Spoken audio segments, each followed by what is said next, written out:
Boa noite, eu vou apresentar o meu projeto do mouse do projeto Interagir. Eu não quis fugir muito do formato tradicional de um mouse, né?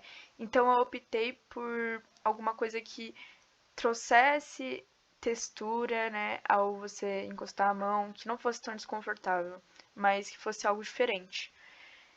Eu cheguei aos formatos dos hexágonos, né, e eu gostei bastante. Teve gente que comparou eles, né, a uma colmeia, e eu acabei adotando essa ideia, eu gostei.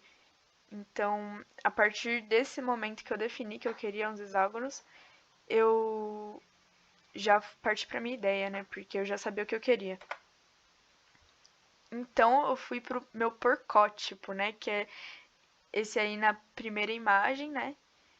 E ele é bem porco mesmo, porque eu tava na faculdade, eu fui lá na papelaria, comprei o biscuit e fiz de biscuit mesmo. Só que de qualquer forma, ele serviu bastante para eu saber o que eu queria, né? Dá pra ver que eu nem fiz hexágonos nele, eu acabei fazendo pentágonos. Mas de qualquer forma, eu já sabia aí que eu não queria um mouse baixo e nem pentágonos, na verdade, né? Hexágonos eu queria. Aí eu parti para a segunda etapa, que foi quando eu já tinha a plastilina, né? E usei ela já para moldar o que eu queria, que foi um mouse mais altinho assim mesmo. E a única coisa que eu tava faltando pra mim nesse momento era conseguir fazer os meus hexágonos, né? Porque eu não tava conseguindo fazer eles padronizados à mão, tava ficando uma coisa feia e aí acabou que eu tinha que dar um jeito, né? E aí foi quando o professor me recomendou os carimbos, né, de hexágonos. E no dia seguinte mesmo, na aula seguinte, né, na verdade, eu já fui lá pro laboratório cortar MDFs no formato de hexágonos do tamanho que eu queria, né? Pra eu poder carimbar e fui carimbando um a um, que nem tá aí na terceira etapa, que a imagem nem tá completa. Eu tirei essa foto enquanto eu tava fazendo. Só que dá pra ver, né, que tem até um hexágonozinho colado ali que eu tava carimbando ele. Aí veio a etapa, né, de eu ter que fazer o molde, que foi uma sofrência, né? Porque eu fui começar pelo de silicone, que era o mais preciso, né? E tinha no laboratório. E acabou que. E dá pra ver até nessa imagem que tem uns hexágonos bem marcadinhos, bem bonitos aí. Só que aconteceu que eu fiz ele duas vezes e as duas vezes ele estourou. E eu acho que foi devido à altura do meu mouse, né? Já que ele era bem altinho. Eu não sei se tem alguma coisa a ver, mas do meu colega que era mais baixo, ele conseguiu secar. O catalisador também estava vencido, né? Mas de qualquer forma, a gente deixou bastante tempo secando. Então acabou que não deu certo, ele estourou. Aí eu fui para tentar fazer um molde de alginato, né? Que foi o que deu certo. Ele é quase tão preciso quanto o silicone, né? Eu acho que se eu tivesse deixado um pouquinho mais de tempo, ele teria dado mais certo, talvez, né? Mas acho que ele se saiu muito bem também. Substituiu bem. E era exatamente, na verdade, mais ou menos, né, o que eu tava precisando, porque o que eu queria de verdade era o silicone. Mas ele deu uma boa cobrida nisso aí, né? E ele foi bem rápido, bem bom. No mesmo dia eu já tirei o molde de gesso, só que eu não tirei literalmente porque eu deixei ele pelo final de semana inteiro secando, já que eu tava traumatizada com o molde de silicone.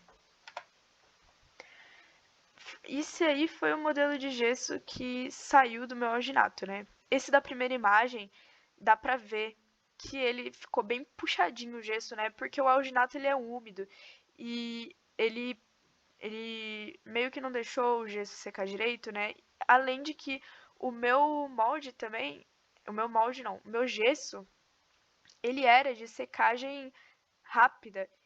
E pelo que a gente percebeu durante nossas aulas, o gesso de secagem lenta fica bem mais duro do que o de secagem rápida. Então tiveram esses dois fatores, né? Do alginato ser úmido e do meu gesso ser de secagem rápida, que deixou ele mais amolecido. Mas de qualquer forma, isso ajudou bastante, porque essa segunda imagem aí foi de quando ele estava finalizado já.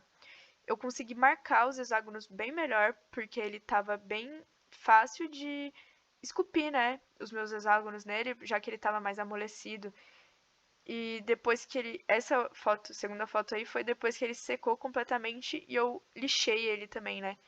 Pra ele ficar bem melhorzinho e dá pra ver que fez toda a diferença. Então, chegamos na etapa do vacuforme. O primeiro vacuforme a gente fez com um plástico que ele era bem mais resistente, bem mais durinho, né?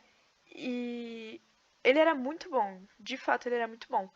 Mas acontece que a gente teve muita dificuldade para tirar nossos modelos de gesso de dentro dele.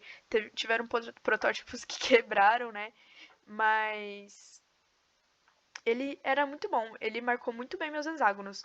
Só que a gente optou por um material mais flexível, né? Esse da primeira foto, do Vacuform, foi o do primeiro. Eu não cheguei a tirar uma foto do meu segundo Vacuform que eu tirei, que foi com um material mais flexível, né? Só tem o pintado, que é esse aí da segunda foto, da pintura, né?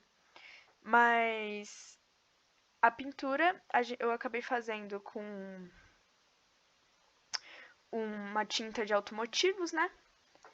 Que ela foi bem boa até. Eu não tava esperando que eu fosse gostar de uma tinta que refletisse, né? Eu tava esperando uma fosca, mas de qualquer forma, ele quebrou um galho bom. Eu acabei gostando dele, mas se eu pudesse escolher, eu tinha escolhido a fosca de qualquer forma. Mas ele quebrou um bom galho. E depois eu ainda tive que raspar essa tinta, que não foi muito fácil, né? Tava meio durinho, mas como dá pra ver aí na terceira imagem, tava saindo um resultado bem legal. E esse aqui foi o resultado do meu mouse no final, né? Eu consegui chegar a mais ou menos o que eu tava imaginando, né? Eu queria colocar mais coisas, mas não tinha tempo e também já foi bem difícil fazer isso, então imagina colocar mais coisa, né? Requer bem mais tempo. E de qualquer forma eu fiquei bem satisfeita, apesar de toda a sofrência que eu tive, compensou no final, porque saiu um resultado muito bom, que eu fiquei bem feliz e satisfeita. Obrigada, viu? Boa noite.